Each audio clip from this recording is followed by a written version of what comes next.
Recuerdo con mucho agrado que cuando era un adolescente y cursaba el tercer año del bachillerato, un profesor llamado Camilo Cruz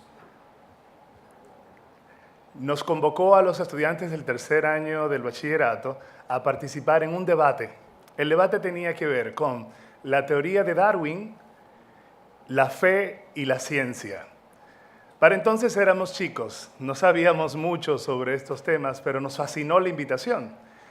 En mi curso habían estudiantes con denominación religiosa católica, protestante, testigos de Jehová, de los santos de los últimos días, adventistas, y se produjo un debate extraordinariamente rico entre un grupo de muchachos con un profesor que les estaba invitando a ver la fe desde una perspectiva interesante, desde la ciencia, y el resultado fue que posteriormente nos convertimos, cada uno de nosotros, en hombres y mujeres con una conciencia más plena de nuestra espiritualidad. Muy buenos días. Hoy quiero darles la bienvenida a este encuentro, porque este encuentro tiene un significado especial para mí y estoy seguro que también para ustedes, porque todos tenemos una necesidad espiritual por la cual abonamos tiempo y a la cual dedicamos atención. Y como yo en aquella ocasión, fue muy significativo entender desde entonces la importancia de la tolerancia y la aceptación de las ideas en el desarrollo mío como persona y de mis compañeros. Por eso cuando entré por esta puerta y vi el nombre que nos convoca, y que ya de por sí tenía la invitación, reviví aquellos momentos en los cuales probablemente este profesor estaba inculcándonos a nosotros un valor importantísimo que estamos promoviendo también hoy aquí en esta mañana. Es un segundo momento, iniciamos los trabajos en el día de ayer y fue una jornada muy interesante y hoy promete ser igual. Por lo tanto, queremos agradecer a todos nuestros invitados internacionales y también a los invitados locales que hoy nos acompañan, tanto a académicos como a representantes de iglesias de las diferentes denominaciones, así como a representantes de los medios de comunicación. Yo tengo el compromiso de presentar el primer panel de esta mañana, que estará compuesto por interesantes hombres y su visión de los procesos nos van a ayudar a enriquecer mucho lo que aquí hemos de compartir. Han pasado ya algunos lustros desde el día que yo viví esta experiencia con mis compañeros y el profesor. Algunos pensábamos que era ateo, porque como él esbozaba tan fuertemente la visión de la teoría de Darwin y como defendía con tanta fuerza y vehemencia los valores de la ciencia, para entonces no sabíamos que podían coexistir los valores de la espiritualidad, de la fe y también la ciencia y todo lo que ha logrado aportar a la humanidad.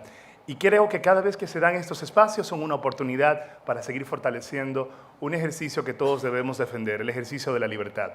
Podemos progresar y desarrollarnos como sociedades respetando la individualidad de credo de cada uno de nosotros.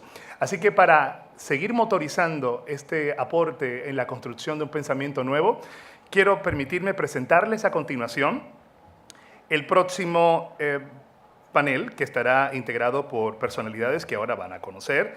Hablaremos un poco sobre la perspectiva de la fe, los aportes de la religión y el rol de la libertad religiosa en la sociedad. Este panel estará integrado por una serie de expertos invitados y para conocer quiénes son ellos y también para moderar esta parte de la mañana, quiero invitar por este lugar a un hombre también muy comprometido con todo el quehacer religioso espiritual. Desde la fe cristiana promueve desde hace muchos años este tipo de valores que hoy impulsamos aquí. Libertad religiosa y también el derecho de ejercerlo con todas las prerrogativas jurídicas legales. Recibamos al presidente de la Confraternidad Evangélica Dominicana, CONEDO, en República Dominicana, Pastor Rafael Paz Manzano.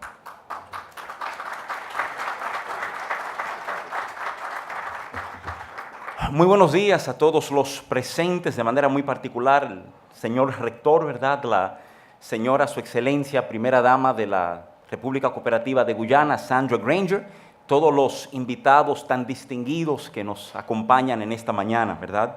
En un momentito vamos a estar dando arranque a este sexto panel, ¿verdad? Del simposio. En el día de ayer agotamos 5 y pues hoy arrancamos con el sexto, ¿verdad? Y simplemente antes de dar paso, invitar a nuestros panelistas, son 4 los que van a estar presentando esta mañana, poner, digamos, ¿verdad?, como moderador, reglas de juego.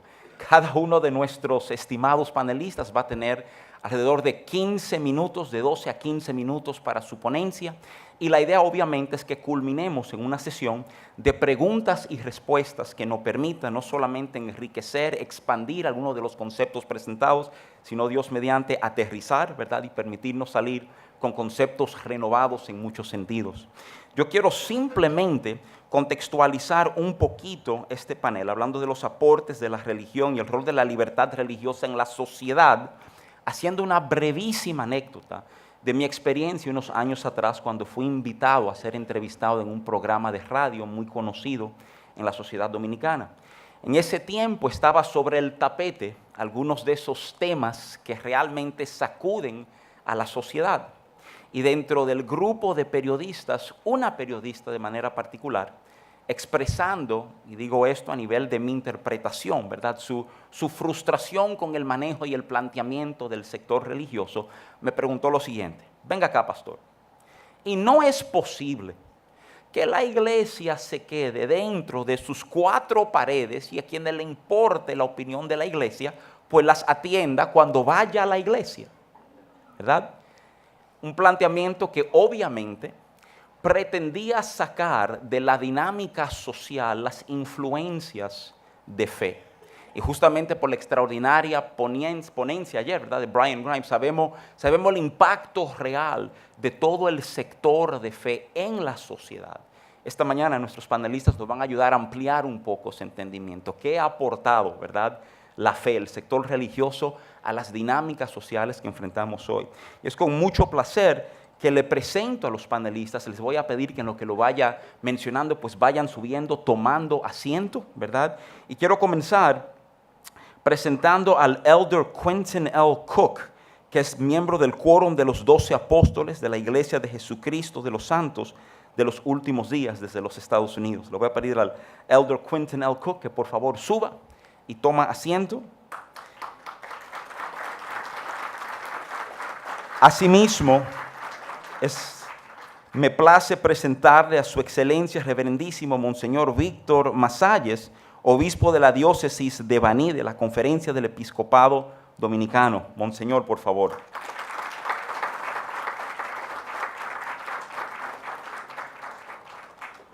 Suleiman Bulbulia es el secretario de la Asociación Musulmana de Barbados.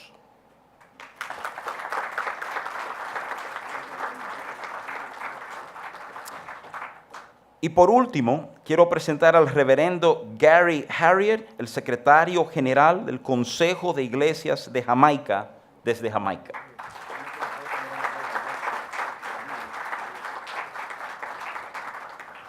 Habiendo presentado a nuestros panelistas, ¿verdad?, y enfocado un poquito el tema que vamos a manejar, estamos listos para dar inicio esta mañana. Una vez más le agradezco la disposición a nuestros panelistas de compartir con nosotros, y juntamente con ese elogio, ¿verdad?, les digo, caballeros, 15 minutos, ¿verdad?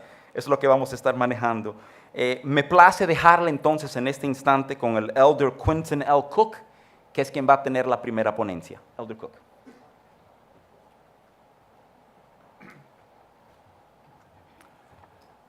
First of all, I would like to express appreciation for the Pontifical Catholic University for hosting this event. It's very much appreciated, and we're grateful for that. It's a remarkable thing to have religions throughout the Caribbean to be here.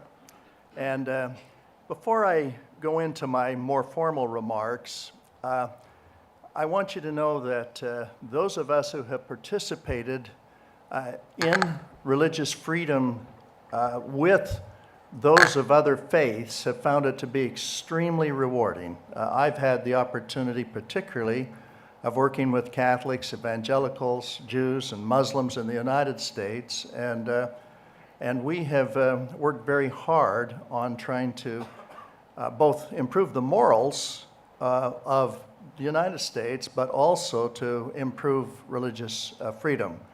And as a result of that, have become close friends, particularly with many of the Catholic leaders, Cardinal Dolan and Archbishop Laurie, who heads the Religious Freedom Committee in the United States, and we've had, I think, quite remarkable success. Cardinal George, now deceased, was the president of the Conference of Catholic Bishops, a brilliant theologian as well as an advocate of religious freedom. I think in 2007, 2008, he invited Elder Ballard and myself and the Quorum of the 12 to meet with Pope Benedict along with evangelicals and others at a Christian session, and that was very special. We invited him to speak at BYU and he chose to speak on religious freedom. And we had 14,000 students there who gave him a standing ovation after he said that people of all faiths need to work together to strengthen faith, family, and religious freedom. And so that was wonderful. I was at a symposium like this where I was just listening out in the audience and had been to breakfast many times with Cardinal Dolan, who has a great sense of humor.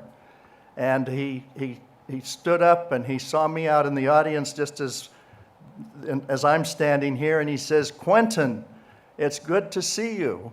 He said, "We have not been able to find the silverware since you came to breakfast in my home." So it's that kind of a relationship. It's a close relationship, and I appreciate that strength. And it's across evangelical and Jewish and Muslim lines. My purpose today is to review the progression of some basic principles that have established religious liberty as part of essential or inalienable rights, the fundamental right of each individual to live according to his or her faith and beliefs, and as a corollary, to protect the religious institutions that provide the essential framework for the promulgation of faith and belief. In addition, my challenge is that people of faith need to work together to improve the moral fabric of nations and to protect religious freedom. The Declaration of Independence in the American colonies at the commencement of the United States, that declaration contains the words, "All men are created equal. They are endowed by their Creator with certain unalienable rights." The acknowledgement of God, the Creator of the universe, as the ultimate giver of essential rights is proclaimed in a magnificent fashion and clearly reflects the cherished beliefs of most people. Natural law, or even a belief that we are accountable to God, is not in fashion in much of the legal world today. But the recognition that individual rights are part of the design of a loving Creator is part of both Catholic and Latter-day Saint theology and other faiths that are represented here today. It is not government which has the disposition and power to grant these protections and rights. They are derived from our Creator. The preamble to Magna Carta, going back in English history, back to 1215, acknowledges the grace of God, and that document places the king not only below God, but also below the law. People of faith must be at the forefront in protecting religious freedom, a freedom from which many other essential freedoms emanate. Freedom of religion and freedom of speech are both the heart and the foundation of representative democracy. Freedom to believe in private and to exercise belief and speech in the public square are essential to protecting inalienable rights. In the American colonies, it was very interesting at the commencement of those who were settling in the United States portion. We had 3 of them in New England and Pennsylvania and Maryland, where the basic reason that they came was for religious purposes. Maryland was a Catholic colony initially. It's interesting to me that the first term free exercise of religion that I have been able to find first appeared in 1648 in a legal document in which a Protestant governor and counselors had then become the leaders in Maryland. And this document emphasized the free exercise of religion and was particularly trying to protect Catholics who then were in a minority, with the Protestants being the majority religion.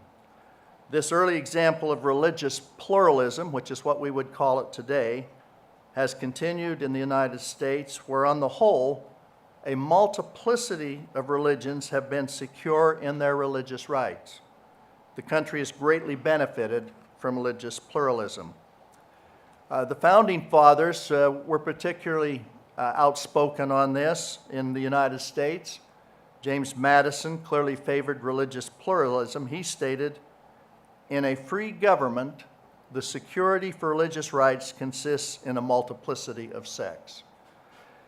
My plea today is that all religions join together to defend faith, religious freedom in a manner that protects people of diverse faith as well as those of no faith. We must not only protect our ability to profess our own religion, but also protect the right of each religion to administer its own doctrines and laws. I love the statement that Lord John Acton said in 1862 in discussing this subject. He said, "Where ecclesiastical authority is restricted, religious liberty is virtually denied. For religious liberty is not the negative right of being without any particular religion, just as self-government is not anarchy.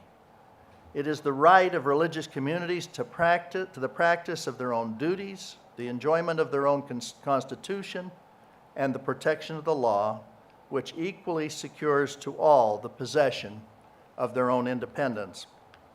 Now, in our faith, in the Latter-day Saint faith, we have had from the beginning a very strong commitment to everybody having religious freedom. Our article of faith, our 11th article of faith, states, "We claim the privilege of worshiping Almighty God according to the dictates of our own conscience, and allow all men the same privilege. Let them worship how, where, or what they may."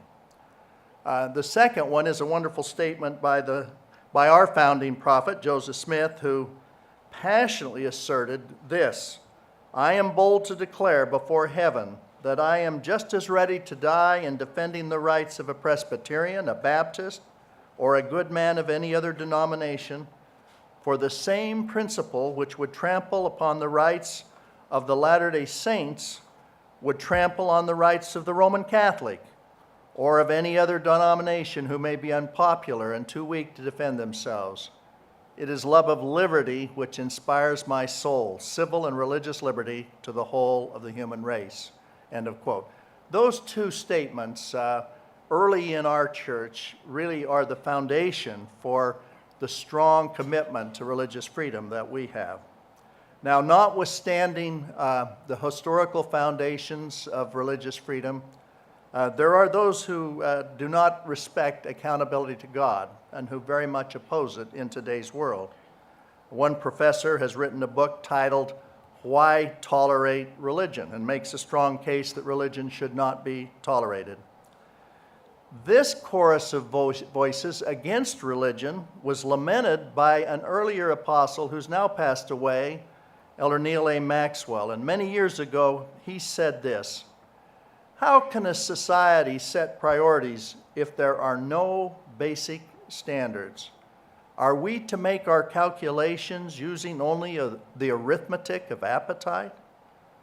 Decrease the belief in God, and you increase the number of those who wish to play at being God by being society's supervisors.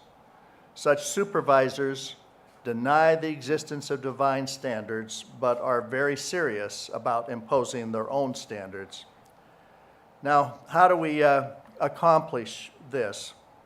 How do we defend the great treasure of religious liberty? That's why we're here. And I just want to commend all of you for being here and to taking this subject so seriously.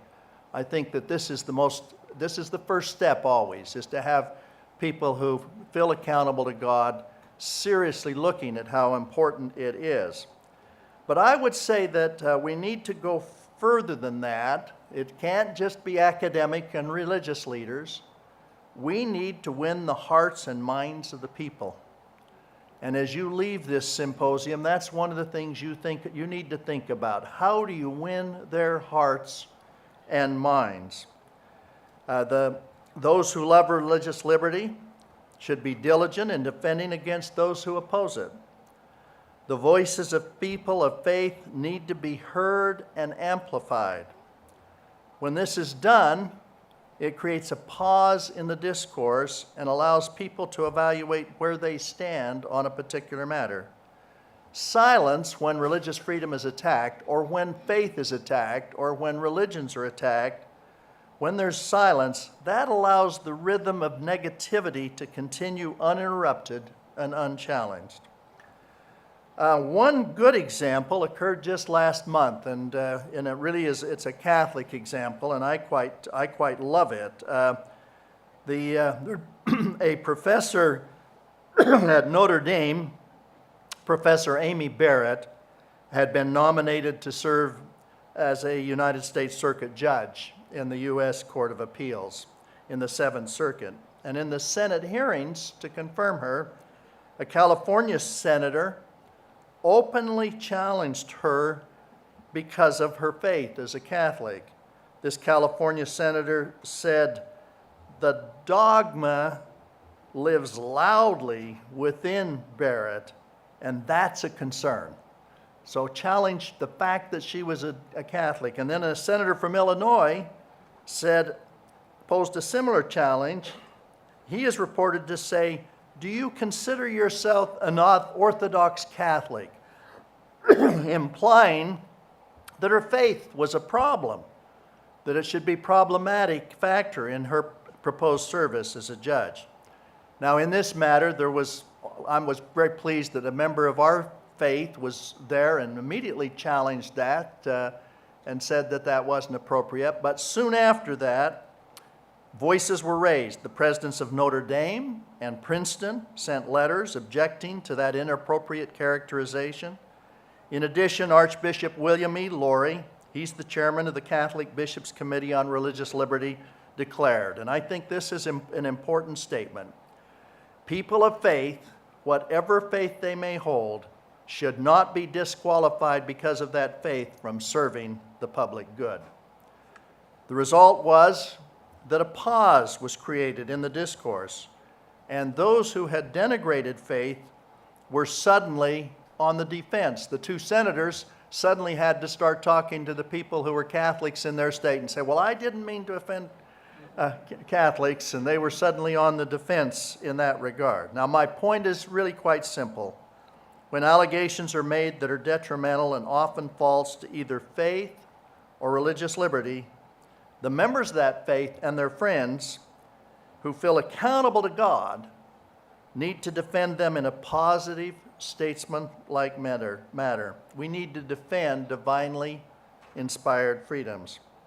Some are concerned in religious circles that they'll get ahead of their leaders of their faith. But those of you here who are trained in this, in religious liberty, you need to let your voices be heard in defense of faith, that when issues come up in your countries, you need to be ones that speak out. It may be as simple as posting something in defense of your faith or the faith of your friends. Do it on your own volition. Don't wait for somebody to ask you or tell you or to find somebody passing a letter to sign. Act at the moment. That will be more powerful. You may not get it exactly right, but the bigger mistake would be to sit silently by. Now, we will not always win every attack that is made on faith and religious liberty, but there should not be a vacuum of positive voices. Our response should be statesmanlike. It should be in a mode that's acceptable to people of faith and religion, but it can be firm, it can be direct, and that's very important. But we need to be more willing to make those kind of responses. Let me just say, in closing my remarks, I want to cover one other subject and then just have a closing statement. I think this was important. We need to do a better job of educating our friends who are not religious and who don't have faith, the importance of protecting shared values. If it's an unalienable human right, then if it's not, it's alienable, and man can take away rights. And we need to convince those who are not of our faith that they will be blessed. And that's the closing statement I want to share with you. A few years ago, one of our professors who was at Harvard had a professor from an Asian communist country who was studying democracy and he was studying economic productivity. And he said to our Latter-day Saint professor, he said, "You have no idea how important faith and religion are to having both democracy and to have economic prosperity." He said, "You have your people who have these kind of faiths, these various churches, this multiplicity of churches, you feel accountable to God for your conduct. That means that without laws that require you to do so, you watch out for your neighbor, you try and help other people. When laws are passed, you follow those laws because you feel accountable to God." And then this Asian professor from a country that's a communist country said, "If you don't have people that feel accountable to God, you can't even have enough policemen to protect all the laws that are applicable." So accountability to God protects those who aren't even who don't have faith, who don't believe in a divine creator, because it makes society, one, people who follow good principles, take care of their neighbor and help them. They also feel that because they're accountable to God, they want to be self-reliant and they want to build up their lives. They want to be an example to the Lord or to the God or who they worship, that they are worthy. And in doing so, they build prosperity as well for all of the countries that are involved. So my remarks to you are that the importance of defending religious liberty. I'm grateful for this opportunity to have shared these thoughts with you and to be on this panel. Thanks again for what you're doing and having this. Thank you very much, Elder Quinton L. Cook. Voy a pasar brevemente al Monseñor Víctor Masalles, pero me siento casi en la obligación de contextualizar un poquito al Monseñor Masalles ante esta audiencia internacional. Yo creo que en momentos, hablando verdad como pastor evangélico, yo siento que el Monseñor Masalles es esa voz que clama en el desierto, ¿verdad? O sea, porque en los medios el Monseñor Masalles, el obispo Masalles, uno de esos hombres que realmente ha sido una luz, una lumbrera en el tema de libertad religiosa y derechos religiosos en nuestra nación, ¿verdad? Con mucho gusto le cedo el podio al Monseñor Víctor Masalles.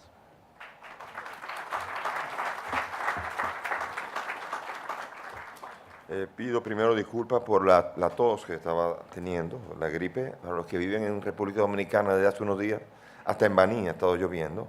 No era diciéndole al del Cook que habían llegado los 15 minutos ni nada por el estilo. Era simplemente la gripe que ya se oye por aquí que existe. Bien, yo comienzo, cuando hablaba de aporte, el tema va a ser aporte de la religión y el rol de la libertad religiosa en la sociedad. Yo abrí un chat público y en el chat público vi una pregunta que hacían a los jóvenes, chateo de jóvenes. ¿Cuál es el aporte de la religión en la sociedad? Y lo que yo leí ahí no me atrevería jamás a decirlo aquí, porque acabaron con la religión y en la religión cuando se afronta el tema no hay capacidad de ver en la historia lo que la religión ha hecho y a veces por conflictos internos a veces uno no es capaz de ver y valorar lo que la religión ha aportado en la sociedad. El papel de la religión en el debate político no es proporcionar normas, sino porque las normas éticas ya son accesibles sin la revelación. Los políticos pueden acceder perfectamente a normas éticas para poder llevar la política. Sin embargo, el papel de la religión sería más bien como iluminar, como purificar, en la búsqueda de principios morales. Tiene un papel corrector. No siempre la religión, pero no siempre ha sido bien recibido. Este discurso, este papel corrector no siempre ha sido bienvenido, por varias razones, 2 razones sobre todo. Una, a veces la razón llega a un momento donde cree que la razón se basta a sí misma, y en ello pues no acepta el discurso. Se olvida de esa hermosa frase de Juan Pablo II en Fides et Ratio, que dice que la fe y la razón son como las 2 alas con las cuales el espíritu humano se eleva para contemplar la verdad. O sea, la fe también tiene algo que decir. Sin embargo, la segunda razón es porque hay expresiones deformadas de la religión como el sectarismo, el fanatismo, fundamentalismo, que han sido generadoras de grandes conflictos sociales. Pero sin este papel de la religión, la razón también puede caer en distorsiones terribles, como ha caído en la historia, cuando ha sido manipulada por ideologías y sigue siendo manipulada por ideologías. Por ejemplo, cuando en el siglo XX surgen las ideologías del nazismo y del marxismo, la razón quedó presa, manipulada, y aquí la religión tiene un discurso que decir, y mantuvo un discurso que decir. La religión no es un problema con el que los legisladores tienen que lidiar, que a veces esos políticos ven a la religión como un problema con el que tienen que lidiar, sobre todo cuando se está buscando aceptación pública, cómo se trabaja. Sin embargo, la religión tiene una valiosa contribución a la sociedad, y eso es lo que muchas veces se ha perdido de vista. Muchos quisieran ver la voz de la religión callada, que se queda en las 4 paredes, en la sacristía o en la casa, o que sea meramente un discurso de esfera privada. Sin embargo, estos son signos de que no se comprende el aporte de la religión en la vida pública, y sería bueno fomentar ese diálogo entre la fe y la razón en todos los ámbitos de la vida. Las funciones, ¿cuáles serían? Hay varias funciones importantes y aportes. ¿Y cuál es la función de la religión? Primero que nada, es el absoluto relativo del ser humano. O sea, las grandes religiones ponen al ser humano como el centro de toda la preocupación. Y la religión también brega con todos los asuntos que son interrogantes del hombre: muerte, vida, amor, odio, todo. Por lo tanto, tiene que ver con la vida del hombre, y las religiones han exaltado la dignidad del ser humano, y eso ha sido la base de la filosofía y la cultura occidental, ese respeto a la vida humana. Eso es una gran contribución de la religión, y la aplicación práctica la recogió el Parlamento de las Religiones del Mundo, que aplicó la regla de oro diciendo: no hagas a los demás lo que no quieras que te hagan a ti. Todo ser humano tiene derecho a ser tratado humanamente. Los 5 grandes mandamientos de la humanidad. Las grandes religiones participan de 5 grandes mandamientos éticos. Son no matar, no mentir, no robar, no entregarse a la prostitución y respetar a los padres. Y esto se puede aplicar para un contexto mundial, de una ética mundial. Se puede proponer desde estas grandes reglas y mandamientos de la humanidad, de las religiones, puede proponerse una ética mundial, y supone un compromiso activo con varios puntos. Primero, con la paz, necesidad de una cultura de la no violencia y el respeto a la vida y de la naturaleza. Después, compromiso con la tolerancia, es decir, la necesidad de una vida vivida con veracidad y transparencia. Tercero, la solidaridad, o sea, compromiso con la solidaridad, necesidad de un orden económico justo, libre de corrupción y libre de impunidad, no robar. Y cuarto, la igualdad, la necesidad de vivir una vida de fraternidad entre el hombre y la mujer, y entre todos, sin distinción de razas ni nada. La religión contribuye a la educación en actitudes éticas democráticas fundamentales. Claro, cuando uno va al chateo de esos jóvenes, uno dice: no han entendido nunca cuánto el espíritu religioso ha contribuido a la sociedad de la cual ellos se sienten con la libertad de criticar la religión y cuanto les parezca. Otra función de la religión es educar en la mirada. La democracia es prestar atención a todo, a todas las personas, sobre todo los más necesitados. O sea, la democracia tiene que ver con un descentramiento de sí mismo, salir de sí mismo. Sin ciudadanos con una mirada educada, no vamos a superar nunca la forma más natural de distracción colectiva que es el dinero y el consumismo. La religión tiene como función recordar que aprender a mirar la sociedad. Y el hombre muchas veces descentrado no logra, y esa es la función de la religión. Después, el sentido comunitario. Otra de las grandes funciones de la religión en la sociedad ha sido el de proponer la necesidad de sacrificarse. Eso es una de las grandes condiciones de la vida colectiva. Cuando una sociedad no se sabe sacrificar, entonces no puede vivir en comunidad. Y por esto entonces, cuando uno se sacrifica va ligado a un propósito moral. Entonces, la solidaridad está clamando, o sea, el mundo clama por una voz de alarma que pueda llamar a la solidaridad. Otra función es de catalizador. Los teóricos reconocen la función de la religión para facilitar las cuestiones que suponen pasos adelante en la justicia, pasos adelante en el diálogo, de intérpretes de las necesidades reales de la sociedad. Y muchas veces los hombres religiosos son los mediadores en esta interpretación de las necesidades concretas que tiene la sociedad y proporciona entonces la convicción, el coraje y la esperanza para arriesgarse a una vida política solidaria. Y otra última función que tiene la religión es una función simbólica. En un tiempo de crisis de las utopías, estamos viviendo en la posmodernidad, no hay utopías, se pierden las utopías. El hombre está viviendo para el ahora, para el aquí, no sabe para dónde va. Y entonces muchas veces las teorías éticas pueden ayudar, pero no infunden esperanza.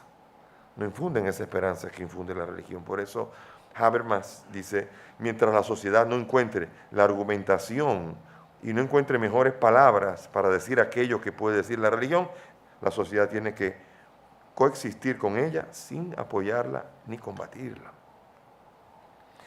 Por una cultura del diálogo, es necesario educar a los jóvenes. La religión tiene como un rol esencial es educar a la juventud para la cultura del diálogo, rechazo de la violencia. En nuestro país, es un país típico, característico, con grandes signos de violencia, de diverso tipo. Y por eso la religión tiene un discurso que busca esa base de ciudadanía. Religiones que tienen que ofrecer la motivación para que se viva para el bien común, basadas en la fe. Y no hay que tener miedo de entrar en el libre mercado de las ideas. El diálogo es esencial. Muchas veces esto es algo que al discurso religioso se le achaca, que el discurso religioso muchas veces tiene miedo de entrar en el diálogo, en el coexistir, en el aportar. Y en este sentido pierde toda la función que tiene. La religión no debe buscar poder político, eso es cierto, pero la fe no es un sentimiento vago, descomprometido de lo que está pasando, ni puede ser silente y pasivo ante situaciones de injusticia, todo lo contrario. Por eso no hay que tener ese miedo de entrar en el mercado de las ideas y la religión tiene que proclamar principios que son referentes para el orden social. Eso es esencial. Y la libertad religiosa, otro tema que es fascinante. Y que ese no es un tema en este momento que en la República Dominicana está en la palestra, pero es como un tsunami que se ve venir desde cómo se está discutiendo en las grandes metrópolis. Nosotros somos periferia, la República Dominicana, pero el tsunami viene. Y vemos nosotros cómo la tarea de defender la libertad es esencial, porque la libertad es la fuente de dignidad humana. Y mucho más todavía la libertad religiosa, que tiene que ver con la relación con Dios. Miren, la libertad religiosa no es solamente que cada uno crea lo que le parezca, no es acceder a un culto particular. La libertad religiosa es el derecho de pensar, de actuar y de expresarse conforme al dictamen de su conciencia. Tener esa capacidad de expresarme y de actuar conforme a lo que yo creo. Es más importante que solamente permitir que una religión exista, sino que yo tenga activamente la capacidad de expresar lo que es mi convicción moral. Entonces la libertad religiosa abarca también el derecho de actuar, de hablar libremente en público y de vivir conforme a los principios morales, defender la visión moral que tiene la persona. Eso es esencial y de ahí lo importante para todos, no solamente para los creyentes, sino también para los no creyentes. Y muchos países reconocen esta libertad religiosa como una esencial, una de las esenciales libertades que hay en muchos gobiernos. Las Naciones Unidas expresaron la Declaración Universal de los Derechos Humanos en el 48, reconoce la libertad religiosa como un derecho humano fundamental. Entonces, la libertad religiosa es esencial donde los derechos e intereses entran en conflicto. Ella permite vivir en armonía a personas que tienen convicciones diferentes. La libertad religiosa es la única manera en que personas que piensan diferente pueden coexistir en una sociedad. Si no, hay dificultades porque la libertad protege incluso a los más vulnerables, religiosos y no religiosos, contribuye a prevenir la violencia y a mediar en el conflicto. Y los datos empíricos sugieren que las sociedades con libertad religiosa disfrutan de otros beneficios muy superiores a aquellos donde la religión es reprimida. Por eso es sorprendente ver cómo en Europa y en Estados Unidos, sociedades que tradicionalmente promueven la libertad han sufrido procesos de reducción y de limitación de esa libertad religiosa. Es chocante. ¿Cómo puede una tierra que proclama tanto la libertad, entonces, en el nombre de esa libertad, perder la libertad que tiene sobre todo el discurso religioso? Entonces, la libertad religiosa tiene muchos desafíos, cambios sociales, legales, que están ocurriendo. Nosotros desde la periferia los vemos y vemos que llegarán. República Dominicana tiene otros problemas, muchos otros problemas. Y estos son problemas que vendrán definitivamente o están amenazando con venir. La falta de libertad religiosa es una fuente de conflictos. Y sobre todo, muchas veces la libertad religiosa ha sufrido con acciones concretas. Por ejemplo, el apoyo a los colectivos LGBT muchas veces han sido coartando la libertad religiosa y no facilitando que haya un diálogo que sea constructivo coartando la libertad religiosa porque hay prejuicio normalmente frente a esa libertad, frente a la religión. Por eso los cambios de planteamientos médicos, por ejemplo, aquellos que tienen convicción firme del valor de la vida. La medicina ha cambiado mucho y muchos de los discursos médicos han dejado de ser científicos y son políticos. Y eso es muy difícil, porque cuando un área como la medicina debería ofrecer razones científicas, ahora mismo vemos como en muchos ambientes, en Estados Unidos y en Europa, los médicos no están dando enunciados científicos, sino enunciados políticos. Y esto es preocupante. Entonces, esta controversia, es importante aprender a negociar un asunto tan importante como la libertad de conciencia. Cuando se pierde la libertad religiosa, se pierde la libertad de conciencia. Y cuando no hay capacidad de negociar la libertad de conciencia, entonces una sociedad tiene amordazada la inteligencia de una gran parte de los miembros de una sociedad. Por eso es un desafío aprender a negociar la libertad de conciencia como un elemento esencial. La celebración del Día de la Libertad Religiosa es pronto, es el 25 de noviembre. El 25 de noviembre de 1981 se produjo la proclamación por parte de la Asamblea de las Naciones, la Declaración sobre la eliminación de toda forma de intolerancia fundada en la religión. Finalmente, la tarea de garantizar la libertad religiosa es esencial. Nadie puede negar la caída del muro de Berlín, fruto de un discurso claro de Juan Pablo II. Tampoco puede uno negar la victoria de los aliados cuando derrumbó el totalitarismo alemán y japonés. Fue basado en profundas convicciones religiosas. La libertad religiosa va a permitir siempre un discurso que defienda la vida, desde la concepción hasta la muerte. La libertad religiosa va a permitir un discurso que defienda a la familia con todos sus valores como fundamento de la sociedad y permitirá siempre a los padres educar a los hijos conforme a sus más firmes convicciones. Estoy seguro que defendiendo la libertad religiosa permitiremos que cuando las ideologías entorpezcan el ala de la razón, tendremos siempre el ala de la fe que nos permitirá remontar vuelo en la búsqueda de contemplar la verdad. Gracias.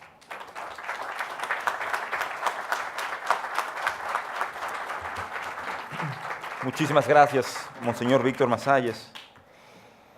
Le quiero ceder el podio ahora a Suleimán Bulbulia, secretario de la Asociación Musulmana de Barbados.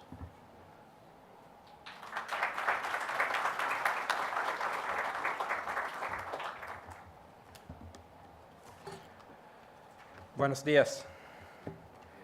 Honorable and distinguished leaders and representatives of the various religious denominations, brothers and sisters in humanity, I begin in the name of God, most gracious, most merciful, and I greet you with a universal greeting of peace. Salam.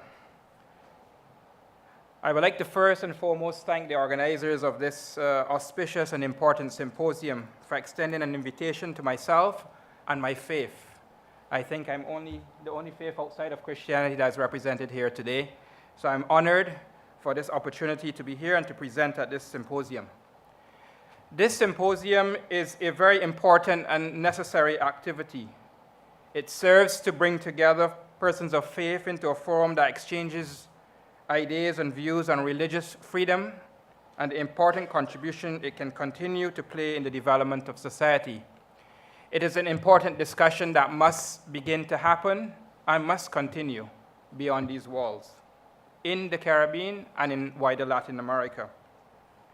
From my perspective, one of the greatest challenges that we as representatives and practitioners of faith face is the growing tendency by many of the educated and so-called experts in our modern world to dismiss the role of faith and faith-based solutions to the myriads of problems facing our society. We are finding more and more the tendency for leaders and emerging leaders, especially in the more developed countries and regions, to disregard the important role of faith in the development of society. The view is being espoused that religion is outdated, its concepts are archaic, and not relevant to today's modern and advanced society. Even the concept of a supreme being, a creator, God Almighty, is challenged, and persons who express their belief in such are considered backward. What is even more alarming is that this type of thinking is filtering down into our society. Increasing numbers of our younger generation are turning away from faith and faith-based activities, and instead focusing more on secular and materialistic pursuits. These pursuits give them a false sense of joy and accomplishment, but not the necessary tools that faith provides when all doesn't go as it's expected to be. I was startled by a statistic I discovered while trying to find some information from a census conducted in my country, Barbados. In the population census of 2000, under the category of religion, with a total of 241,822 persons interviewed, the top 3 positions were as follows: Anglican, Presbyterian, 70,000, Pentecostal, 46,000, and the third highest, one would have expected it to be one of the other denominations of Christianity, but the third highest was 43,245 persons saying they had no religion. This surprised me and it caused me some concern. Now, some may argue that this high number does not mean anything, and persons may just not want to put down their religious belief. But that doesn't make sense, because I'm sure that if you have a faith, you would not want to conceal it, and a census is confidential, so it wouldn't matter anyway saying what your faith is. Others may argue that in today's world, many persons prefer to say they believe in God and are spiritual, but don't belong to any organized religion, and so chose this category. But then there was a category called other non-Christian denominations or religions, which could have taken up that position. I present this statistic to point out a growing trend I find is happening in the developed world of persons moving away from faith and faith-related activities. And perhaps in our future deliberations, we can focus on this as one of the possible causes of many challenges facing our society, especially among our younger generation. persons in our society who deliberately use the guise of freedom of expression to bash religion and persons of faith further compound this trend. A writer in one of our daily newspapers at home seemingly took pleasure in writing such derogatory remarks about religions, not realizing the effects of doing so. These types of individuals, they champion the cause of a faithless society while ridiculing those who live their faith with heart and soul, all the while not helping the society to grapple with the challenges. I say that with rights and freedoms must come responsible behavior. The media and international media in particular also share some blame in this regard. One finds reporters will, in the majority of cases, focus on the negative aspects which happen with religion in today's society. They will report primarily on those who misinterpret their religious beliefs for their own personal gains, the extremists and the fundamentalists, etc. And as a Muslim, I can speak to this, obviously, confidently, because this is what they do. What isn't reported are the countless acts of good, positiveness, and faith-based activities that uplift the society. We don't see that in the media generally. Now, when I speak of faith and faith-related activities, I speak from the point of view of universal accepted principles that I believe are common in all religions and faiths. I'm not speaking of a particular religious belief, practice, or rituals that are unique to each and every religion. I put forward today that there are common accepted principles in all the world's major faiths that can and do present to any given society the positive tools that bring about a harmonious, moral, just, and upright society. Our faith all teach us the principle of belief in God, the supreme creator, and the principle of love your neighbor, what you love for yourself. In other words, the unity of God and the brotherhood of humankind. Whether they are found in the recitation of the Shema in Judaism, or the utterances of Jesus in the canonical scriptures, or the saying of the Prophet Muhammad, which reminds us that we should never go to bed full while our neighbor is hungry. It is these important principles that I believe all the prophets and messengers of God throughout history brought to humanity, and it is a legacy that was left to us and will remain until the last day. What happens, regrettably, is that human beings, while being created in the best of molds and given the intellect and capacity of being the best of creation, can also lose that opportunity and fall from being the best of creation to being at times the worst of creation. Faith and belief in God foremost, and then application of that faith, saves humankind from either falling into that trap or lifts humankind up when or if they fall. True faith brings to an individual the ability and willpower to be good, just, upright, moral, patient, loving, caring, respectable, and a complete set of positive attributes that will inevitably lead to a society that has the same characteristics as a whole. Another trend that I believe gained provenance in the 19th and 20th centuries and continues to this day is the view that there must be a separation of state and religion. The two, in my opinion, are inextricably linked, and we as faith people must work assiduously to ensure that the two work harmoniously. One clearly cannot function without the other. Our society must have a moral compass. Our state institutions must have a moral compass.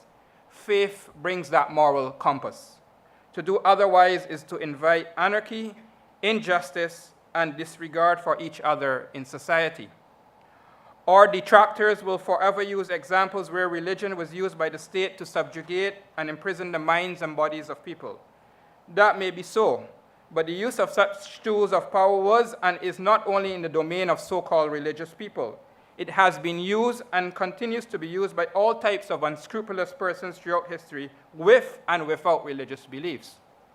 Today, the trend is to suppress religious freedom under the guise of democratic ideals and universal rights. In some places, it is a suppression of religious freedom to promote one particular religion or one's own understanding of that religion. Such practitioners of my faith are usually singled out for such criticism, but the reality is that such practices exist among all those whose misinterpretation of their faith lead them to oppress others. My faith is clear.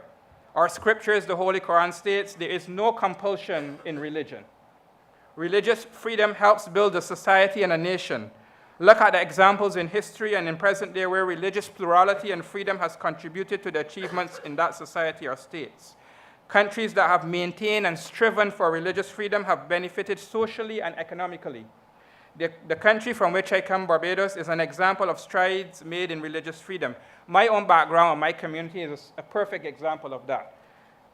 The Muslim community of Barbados is a migrant community. They came from India primarily, migrated in the 50s, 60s, and because of religious freedom and plurality, they established themselves economically, and they built their institutions of faith, and they live peacefully among the citizens, and they have contributed to the development of Barbados. This is an example where if you have religious freedom and plurality, people can live in peace and they can benefit and contribute.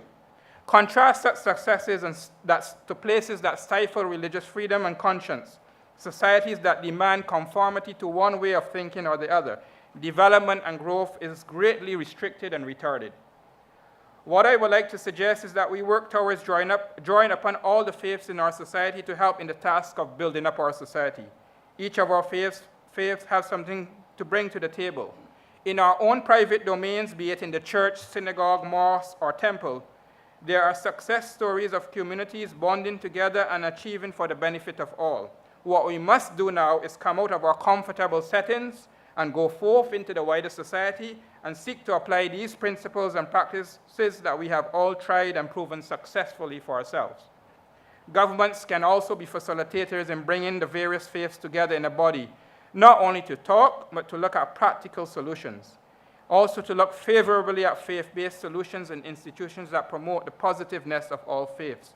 Legislators can draw upon the high standards found in the various faiths and religious teachings for legislation, endorsing, reinforcing, and promoting faith-based communities, and giving due accordance to that. And I want to mention Guyana here.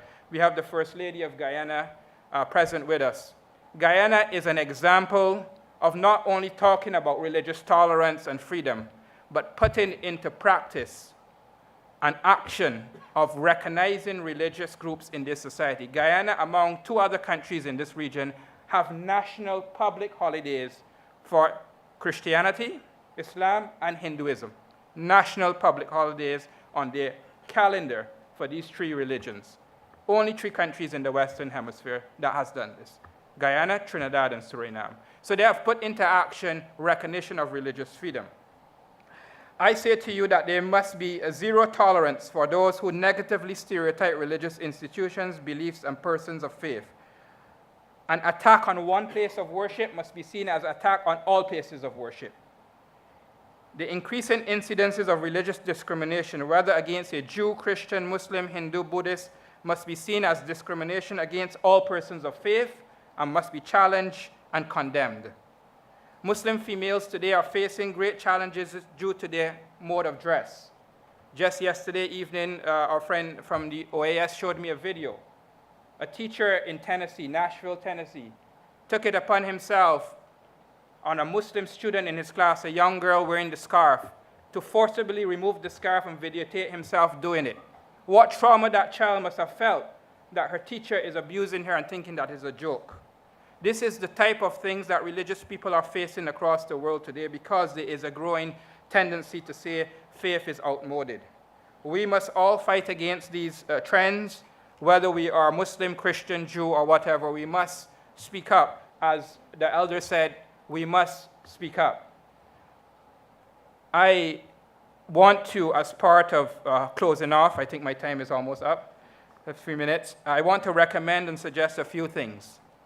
I like to suggest that we advocate for multi-faith places of gathering that can be established in public institutions where all persons who are using these institutions have a sanctuary, a place away from the hustle and bustle. I've used and I've seen such facilities at airports, shopping malls, hospitals, and universities in several countries. They enhance the institution in which they are, and they promote the idea of faith and faith-based activity in the society around. And secondly, I would like to advocate the teaching of faith and morals in our schools, both primary and high schools. It should be given back its place of prominence and importance alongside mathematics and science. Students should from an early age be exposed to those religious and moral principles that have built up this nation over the years and that our forefathers held on to, especially in trying and difficult times. In closing, permit me to read some words from our scripture and help one another in furthering virtue and God consciousness, and do not help one another in furthering evil and enmity, and remain conscious of God. I thank you, and I hope my presentation is successful. Thank you.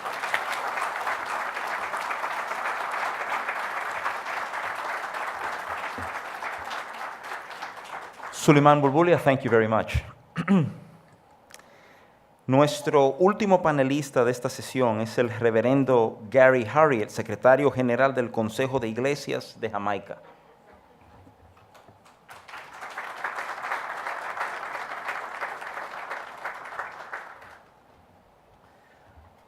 Good morning, everyone. I'm speaking in English. On behalf of the Jamaica Council of Churches, and on behalf of my colleague, Marsha Martin, who is our communications officer, I'd like to express our gratitude for the invitation to share in this symposium. Thanks to those who have organized this event, and I want to say a job well done. I want to express thanks to all those who presented yesterday, as well as my colleagues who have presented since morning, and to say how much I appreciate the information shared and how informative it has been. I believe that I've been asked to speak on the role of religion and religious freedom in society. I believe that different ones of us would have our own experiences and our own stories to share. So while I will make some general comments, I want to share particularly from the Jamaica context in terms of what our reality is in Jamaica. According to Statin, which is the Statistical Institute of Jamaica, Jamaica has approximately a population of 2.7 million people. And we often say that you have as many Jamaicans who live outside of Jamaica as those who live in Jamaica. Most Jamaicans would identify with the Christian religion. However, we have the other major religions: Muslims, Buddhists, Hindus, Baha'i, Rastafari, which is an indigenous religion to Jamaica. And we have some variations, other variations of Christianity as well, like the revivalist, etc. The fact that most of our people are aligned to religion, much of our laws and social constructs have been influenced by religion and by Christianity in particular. The Jamaica Council of Churches comes out of that context. And this year, we are marking 76 years of service in the society. We are constituted by 11 Christian denominations. Most of them are what some persons may call the historic churches or the traditional churches. But we have other spaces where wider cross-section of the Christian community come together, as well as the other religions. So we have what is called the Jamaica umbrella groups of churches. And this brings together a greater cross-section of the Christian community, the Pentecostals, the Church of God, the Seventh-day Adventists, the Evangelicals, and the independent churches of Jamaica. So in our own estimation, that body brings together some maybe 95% or so of the Christian community in Jamaica. There's also the Interfaith Council, where most of the religions come together. And we have what is called the committee, for the planning and promotion of religious services. This is an entity of government, but it is led by the religious community. And interestingly, while most of our national services are Christian worship services, there are times when we have interfaith services. This year, Jamaica is celebrating 55 years of independence, and the last service in the year was an interfaith service. Fairly recently, we launched the Jamaica chapter of Religious Liberty Association, and that was initiated by the Seventh-day Adventist Church. However, we still have much to be accomplished through that initiative. The role of religion and religious freedom, I believe that at the heart of religion is a consciousness of a supreme being or supreme beings with whom or with which human beings develop relationship. This relationship demonstrates itself in how that person or that individual lives his or her life and how that person relates to others. So we have what we call praxis, how your action is inspired by your faith.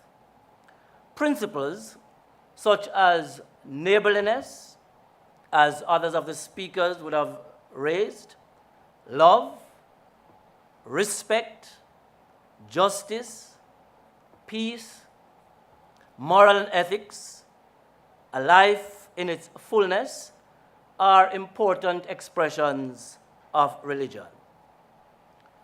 Freedom of religion in society describes an environment or a context in which each religion is allowed the freedom or liberty to exercise itself with due regard and recognition to the other.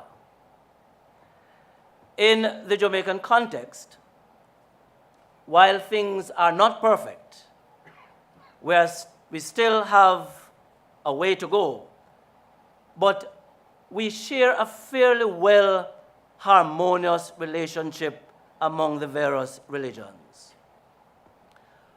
While there can be some measure of intolerance and lack of equal access, religion in Jamaica is not a source of conflict. We live and we work together in spite of our religious affiliations. For example, within the Jamaican context, within a family, you could have members of that same family who belong to different Christian denominations or to different religions. And that is not allowed to break the family bond of that family or community. Conscious of the fact that we are a society of diversity, our history shows that we are coming together of various peoples, cultures, and religions. The motto of Jamaica is out of many, one people. And this motto of out of many, one people is celebrated within the life and culture of our people. I was commenting to the dance director last night that I could see so much connections between some of our cultural expressions in Jamaica because we share such common history as a people of the region. This one people idea is captured by the mantra of one of our national heroes, Marcus Mosiah Garvey, who speaks of one God, one aim, and one destiny. And for us, that is a rallying call. And we are committed in Jamaica to continue to share that philosophy with our people, especially our young, because that has inspired the world, many people across the world, and has inspired us as well. This oneness, I believe, served as an inspiration to our world-renowned icon, Bob Marley, in what could be described as an anthem of the world: one love, one heart, let's get together and feel all right. In the Jamaican context, people of faith and religious organizations have made significant contributions to the various aspects of society. We think of governance. Almost all our politicians have some connection with a religious faith or religious group. Many of them would have gone through schools owned and operated by religious institutions. So governance is a significant contribution that we have made. In Jamaica, for instance, a number of our governor generals have been leaders in the church. Our present governor general is the past president of the Seventh-day Adventist community. The empowerment of our people is a significant contribution of religion in the Jamaican context. Post-slavery, the church was involved in allocating lands to help those who were enslaved to begin to establish some sense of self-reliance and self-determination. Education at the various levels, from the basic level to the tertiary university level, the church and religion have been involved with that. I listened to my brother from Barbados, and I found it interesting because it reminded me of a conversation I had with our son last night, who is 10 years old. So before I make the point, in our schools, a number of our children are exposed to the various religions, to understand the belief structures, the practices, etc., etc. So last night, my son, who is 10, I told him where I was, I reminded him where I was, so he asked me if I met any Muslim. And I should tell the Muslim that I should say hello to the Muslim and to say to the Muslim, he's a Christian. So I'm passing that word to you. I found that so funny last night. Wealth creation has been a contribution of religion in the Jamaican context. So some of our credit unions, our building societies, those were started by churches, by religious groups, helping to create opportunities for the wealth creation and empowerment of people. Businesses, churches have been involved and have contributed to the empowerment of people to engage in business. Healthcare, again, is a significant contribution. Many of our religious groups facilitate clinics in communities, some own hospitals as a way of engaging society and creating opportunities for empowerment. Some of the more current issues that are being addressed through our interfaith relationships having to do with crime and violence, gender-based violence, abuse, health issues, the non-communicable diseases. HIV and AIDS is a major issue for us in the region and a very important concern for us in Jamaica as well. And so in February of this year, PANCAP was responsible for bringing together religious leaders from across the Caribbean region to reflect on the issue of HIV and AIDS, the challenge it is to our region, and how we as religious community can participate in a significant way in achieving the 90-90-90 vision that by 2020, that 90% into 2030, that 90% of persons would know their HIV status, and that 90% of those would be on antiretroviral treatment, and that 90% of those, their viral load will be significantly less, so that they can't infect other persons. In the Jamaican context, the government recognizes deeply that for any real impact in the lives of the people on the ground, it is very difficult to accomplish that without partnership with the religious community. We meet a significant portion of the population on any given week, whether it is Friday, Saturday, or Sunday. The religious community is trusted. We may not be number one on the level of trust, but the religious community is trusted. And so when the religious community communicates to the people, not only in terms of those who are within our congregations or places of worship, but the wider society, people are more ready to trust those of us who come from that perspective.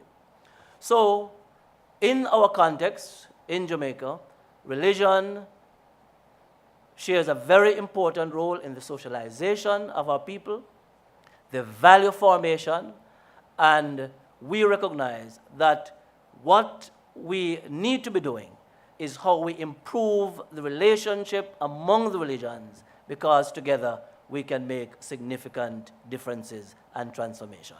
Thank you very much.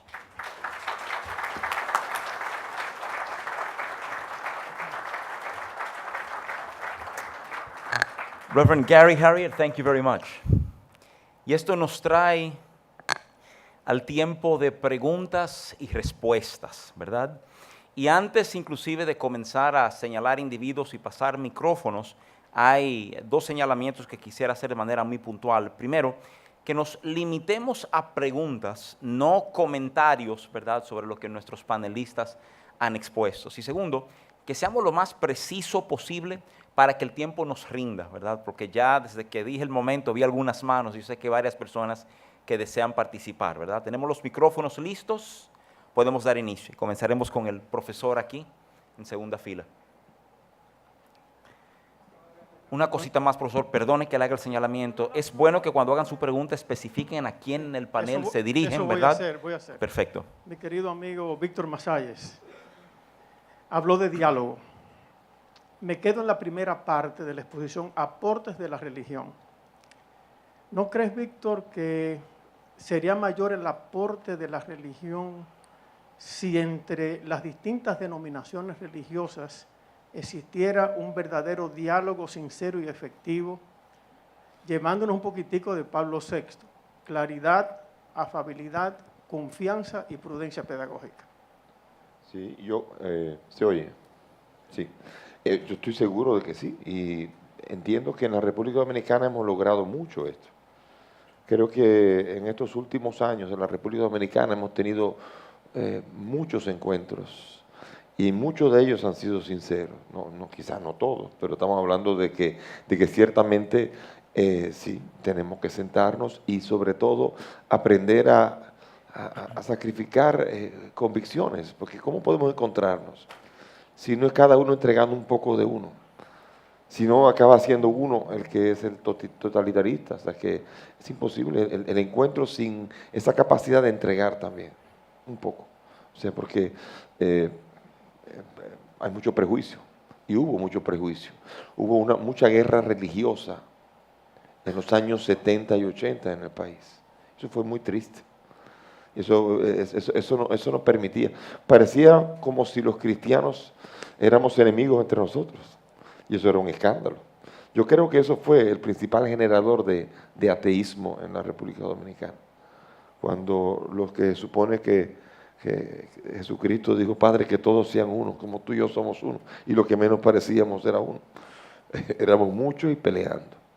Pero yo creo que se ha hecho un gran avance en el encuentro, y no solamente esto, yo creo que el cristianismo, las iglesias han hecho un gran avance también en el dialogar con la sociedad, o sea, en los problemas sociales, La Iglesia Católica, me imagino, también todas las demás, sí, pero la Iglesia Católica ha cambiado un poco el discurso y es más dialogante que antes, no solamente con las denominaciones, sino también con los problemas que son sociales. Gracias. ¿Alguna otra pregunta? Sería Monseñor o a cualquiera de los panelistas. El Concilio Vaticano II publicó el decreto sobre el ecumenismo. Yo quisiera saber si dentro del diálogo sobre la libertad religiosa ya no se toma en cuenta esa palabra, ecumenismo. ¿Está bien? Así, ecumenismo es una palabra que no todas las denominaciones cristianas aceptan. No es del agrado porque hay diferentes interpretaciones de la palabra ecumenismo. Oigo muchos cristianos que dicen, yo soy cristiano, pero no soy ecuménico.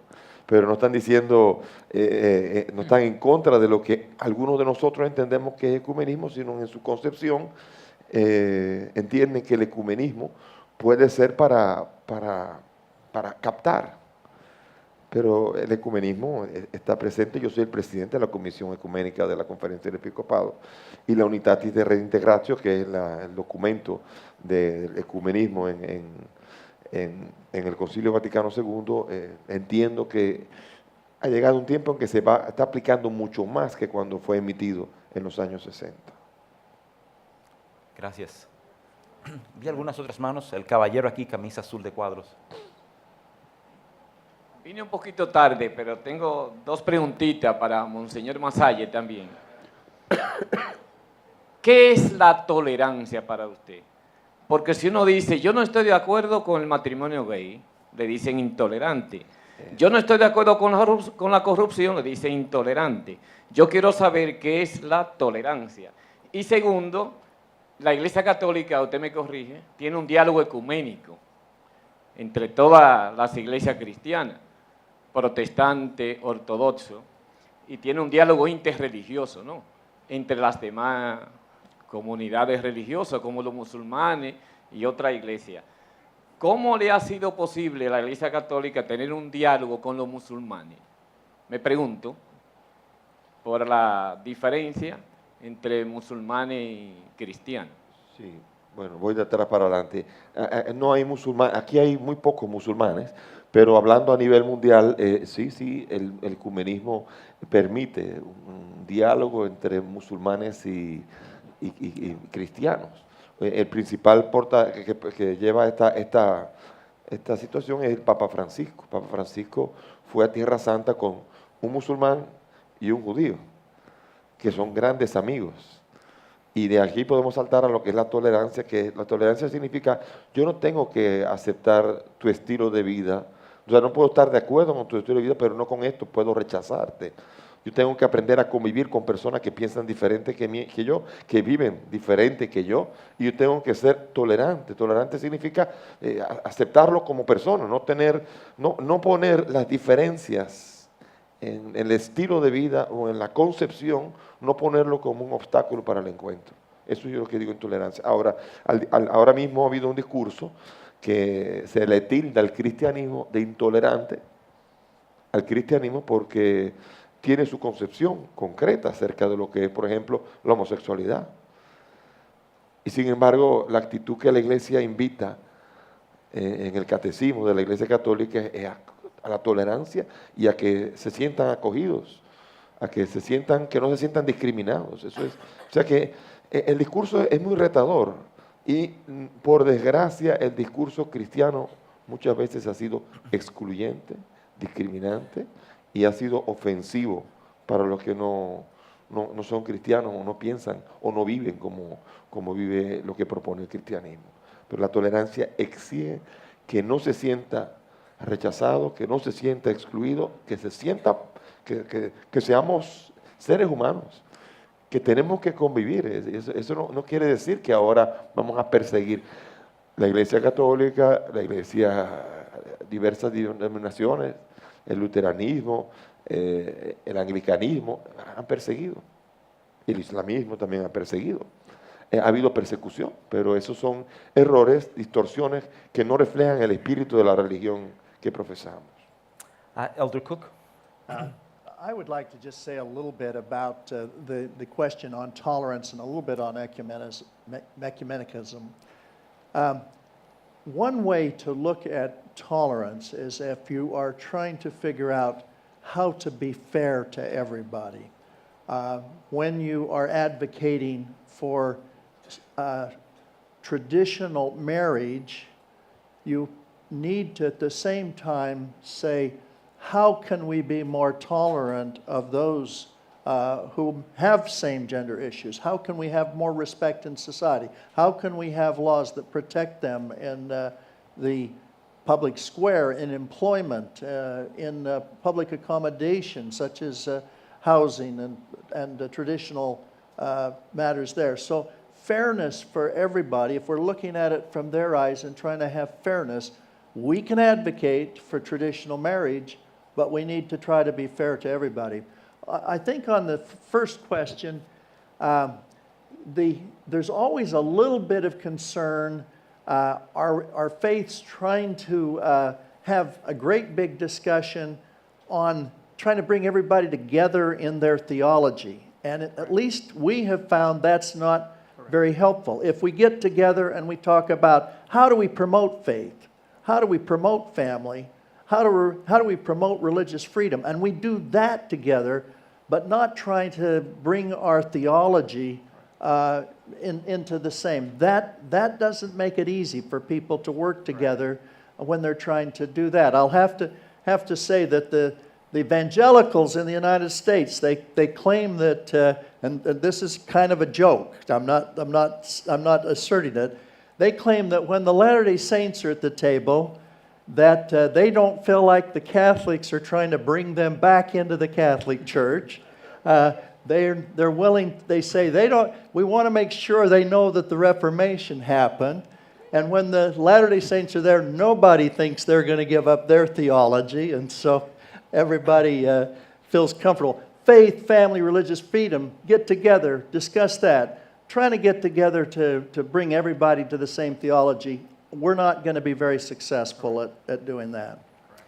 Me han señalado que estamos bien cortitos de tiempo. Por esa razón vamos a dar una última pregunta.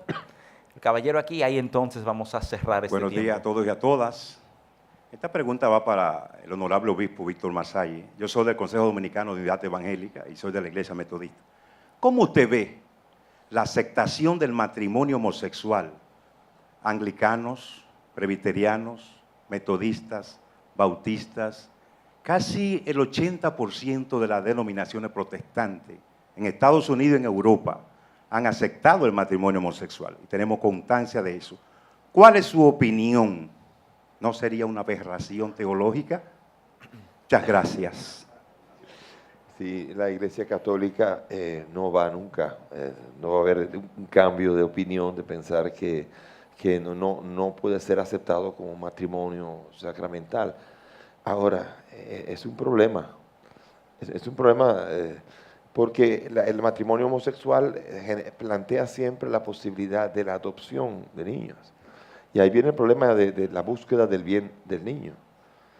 Entonces, cuando se promueve el matrimonio homosexual, y hablando ya, no haciendo un juicio moral del matrimonio, sino de lo pernicioso que puede ser cuando el matrimonio homosexual permite la adopción de niños que se han adoptado por un presunto matrimonio de personas del mismo sexo, los resultados han sido vistos, los testimonios de los niños jóvenes que han crecido en ese tipo de matrimonio, piden a gritos que no permitan esto, por lo que han sufrido, y cualquier psiquiatra, cualquier psicólogo no tiene ninguna dificultad en explicar la necesidad de la dimensión masculina y femenina que tiene un joven que está siendo creado. Ahora, es difícil para nosotros que nuestras convicciones no nos lleven a hacer un juicio, digamos. Podemos hacer un juicio, decir, moral, pero yo no puedo condenar a la persona, y eso es muy importante, y es muy difícil hacer convivencia cuando hay situaciones muy difíciles. Y creo yo que el desarrollo de todos estos derechos de los colectivos LGBT vienen como una reacción del rechazo y la condenación que hicimos en el pasado nosotros contra esta persona. Yo creo que es el péndulo que nos está dando y vienen con mucha rabia, con mucho resentimiento y que en parte también los cristianos tenemos culpa en eso. Perfecto. 30 segundos, profesor.